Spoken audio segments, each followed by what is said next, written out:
Kenyans who turned up to vote on that particular day. Even those who did not vote for us, they were exercising their democratic rights and therefore made our democracy much stronger.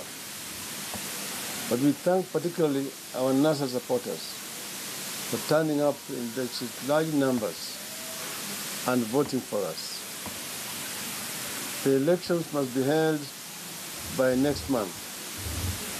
And because of this, we are appealing to all our supporters around the country to participate in these elections by making financial contribution to the campaign. Every coin that is contributed will count.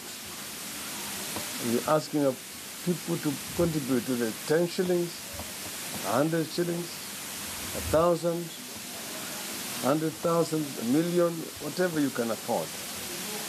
Every cent that is contributed matters in this exercise. So we want you to do so. And we are launching, therefore, this campaign. You can make a contribution through M-Pesa Paybill number 991444. I repeat, M-Pesa Paybill 991444. That is the account in which contributions can be made, will be made. So if you make that contribution, you will be buying your ticket to Canaan. We are on our journey to Canaan.